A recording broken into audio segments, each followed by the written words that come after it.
Friends, आपका स्वागत है हमारे चैनल मनभावन संगीत और ज्ञान गंगा में। इसकी ज्ञान गंगा सेक्शन में हम चर्चा कर रहे थे कर्म की गति के ऊपर। कर्म गति टारे ना ही टरे, ये टॉपिक से हम चर्चा कर रहे थे, जिसमें कि अब तक हमने कर्म के बारे में बहुत सारी चीज़ों को ज्ञान में लिया, बहुत सारी चीज़ों पर हमने विचार किया है। और इसमें अब आज हम विचार करेंगे कि आकस्मिक दुख और सुख के क्या कारण हैं। वास्तव में ये कर्म से ही रिलेटेड संबंधित टॉपिक है, लेकिन चूंकि इससे आगे समझने में आसानी होगी, इसलिए हमें पहले इन टॉपिकों को भी समझना पड़ेगा। तो आज हम बात करेंगे आकस्मिक सुख और दुख के कारण क्या हैं। कभी कभी आपने देखा होगा फ्रेंड्स कि आदमी बहुत अच्छे काम कर रहा होता है, सब कुछ ठीक कर रहा होता है, और अचानक ही एकदम ऐसी परिस्थिति आ जाती है कि घोर दुख पैदा हो जाता है, और इसका वह अंदाजा भी नहीं लगा पाता कि ऐसा क्यों हुआ। अचानक ही बहुत सारे काम ऐसे हो जाते हैं कि आदमी को चैन की बंसी बजाते बजाते दुख पैदा हो जाता है। और बहुत सारे लोग ऐसे भी हैं जो कि जिंदगी भर आलस्य की जीवन व्यतीत करते हैं और बुरे कर्म करते रहते हैं, लेकिन फिर भी वो जिंदगी बहुत अच्छी जिंदगी बिता रहे होते हैं। तो जो अचानक इस तरह से अगर किसी खुशहाल आदमी की जिंदगी में दुख आता है, तो उसको ऐसा लगता है कि कहीं मानो किसी ईश्वर ने उसे घोर दंड दे दिया हो। और दूसरी तरफ वो देखता है कि बहुत सारे ऐसे आदमी भी हैं, निठल्ले आदमी, उनकी लॉटरी लग गई। तो जबकि वो जिंदगी भर बुरे कर्म ही करते रहे, ऐसे लोग भी ऐसे होंगे। और अचानक प्राकृतिक आपदाएं आ जाती हैं, जैसे ओला, वृष्टि, भूकंप, तूफान, इस टाइप की चीजें भी आदमी ईश्वर को गाली देने लगता है। तो और बहुत सारे लोग अच्छे कर्म होते होते करते करते जब इस टाइप की अचानक दुख आ जाते हैं तो ईश्वर को जिम्मेदार ठहराते हैं, और बल्कि बहुत सारे तो नास्तिक भी हो जाते हैं। और ऐसी परिस्थितियों में साधारण मनुष्य भ्रमित हो जाता है और एक दूसरे को दोषारोपण करना शुरू कर देते हैं। इन्हीं दोषारोपण के अनुसार बहुत सारी ऐसी कुंठित परंपराएं पैदा हो जाती हैं, जो कि आदमी अपने कर्तव्य को भी भाग्य के उसमें बलि चढ़ा देता है। आदमी इसको भाग्य को जिम्मेदार ठहराने लगता है, जबकि भाग्य और कर्तव्य और भाग्य अलग अलग चीज हैं। लेकिन आदमी कहेगा कि नहीं, कर्तव्य को तो आदमी ये कहेगा कि ये तो मेरे पुराने जन्मों का फल है, और अब जो कर्म कर रहा हूँ वो अगले जन्म में फलित होगा। इस टाइप की बातें चलने लगती हैं, और आकस्मिक दुखों की वजह से बहुत सारी गलत धारणाएं आदमी पैदा कर लेता है। जैसे सपोज करो, उदाहरण के तौर पर अगर कोई अच्छा काम हुआ तो उस समय अगर कोई बच्चा पैदा हुआ तो बोलेंगे बहुत भाग्यशाली है, बहुत ही अच्छा है, इसने हमें तरक्की हुई जब से ये पैदा हुआ है।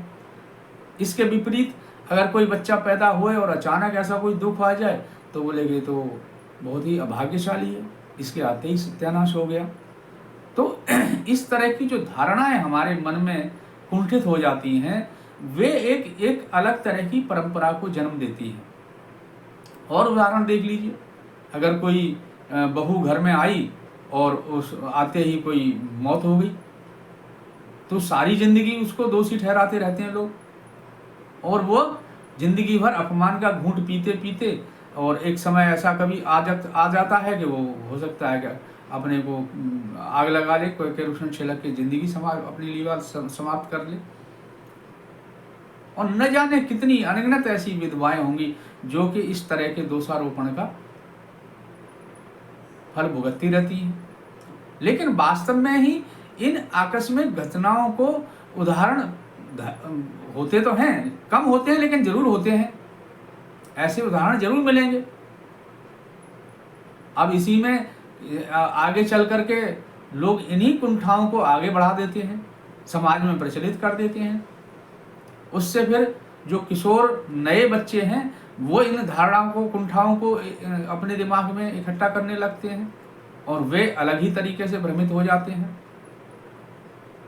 तो फ्रेंड्स, हम अगर इस तरह की धारणाओं को अगर हम ये सोचें इस प्रकार से कि वास्तव में क्या ये धारणाएं सही हैं। आकस्मिक दुख और सुख के ऊपर एक पंचाध्यायी ग्रंथ है जिसमें एक श्लोक भी आया है जो लिखा है, दैविक दैहिक चाप भौतिकम च तथैव हि आयात स्वामी माताहु दुखाने में संचय। इसका मतलब यही है कि जो दैहिक और दैविक जितने भी दुख और सुख हैं ये सब आदमी के द्वारा स्वयं ही संचित किए हुए हैं। आदमी स्वयं ही इनको अट्रैक्ट करता है। आप वैसे भी देखोगे, आप वेस्टर्न उसमें देखोगे, लॉ ऑफ अट्रैक्शन एक टॉपिक है जिसको आप कभी नेट पर सर्च करेंगे तो उसमें भी यही बताया है कि आदमी हर चीज को स्वयं ही आकर्षित करता है। तो फ्रेंड्स, आकस्मिक सुख और दुख वे ही घटनाएं हैं, चाहे वो मानसिक या प्राकृतिक आपदाएं या वियोग, ऐसी धारणा, ऐसी घटनाएं जो टाली नहीं जा सकती, जो टलती नहीं है, वे आकस्मिक सुख और दुख की श्रेणी में आती हैं। तो फ्रेंड, इस तरह की जो कुंठित धारणाएं जो आदमी मनुष्य के मन में बैठ जाती हैं और जो समाज में बैठ जाती हैं, ये सभी कुंठित धारणाओं की वजह से ही बहुत सारे हम इस टाइप के हमारे मानसिक कर्म होने लगते हैं जो कि इस टाइप की परिस्थितियों को पैदा करने के लिए जिम्मेदार होते हैं। अब इसमें आकस्मिक घटनाएं कहिए, चाहे इनको चाहे दैविक कहिए चाहे, लेकिन ये होती इसी तरह से पैदा हैं जो जीवन को भ्रमित करती हैं। और इस टाइप की कुंठाएं हमारे नए समाज में, नए जीव किशोरों के अंदर भी पैदा होने लगती हैं और इस तरह से वो पूरे समाज में इस तरह की कुंठाएं छा जाती हैं और एक तरह का ऐसा जाल बुन जाता है जिससे कि आदमी निकल पाना मुश्किल होता है। और इस तरह की आकस्मिक घटनाओं के लिए ये ऊटपटांग धारणाएं ही जिम्मेदार होती हैं। अगर ध्यान से देखें तो जीवन को भ्रमित हो जाता है इन सब कुंठित धारणाओं की वजह से।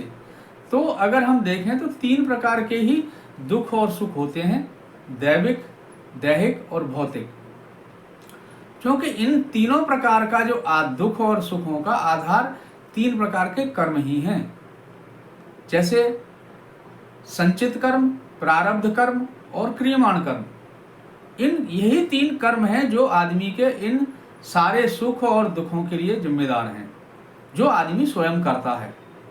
और इनका इन्हीं कर्मों के बारे में हम आगे इससे अगले वीडियो में हम विचार करेंगे। तो फ्रेंड्स, आज का वीडियो हम यहीं समाप्त करते हैं। अगले वीडियो में हम इन्हीं दैहिक, दैविक और भौतिक दुख और सुख के बारे में बात करेंगे। और उसके बाद में 3 प्रकार के जो कर्म हैं, बेसिकली 3 नहीं 4 हैं। एक तो संचित, प्रारब्ध, क्रियमाण और वाणी के द्वारा भी जो कर्म है वो भी एक कर्म में ही काउंट होता है। ये हम उससे अगले से अगले वीडियो में विचार करेंगे। तो फ्रेंड्स, आज के वीडियो में इतना ही।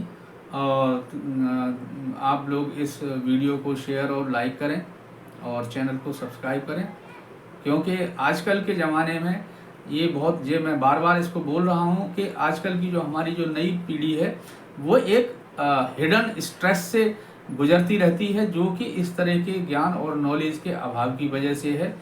और हालांकि जीवन की रफ्तार बहुत तेज़ है, लेकिन फिर भी अगर हम इस टाइप की चीज़ों को अगर हम थोड़ा सा ध्यान से उन पर विचार करेंगे तो बहुत सारी चीज़ें दिमाग में जो स्ट्रेस का कारण बनती है उनसे निजात मिलेगी।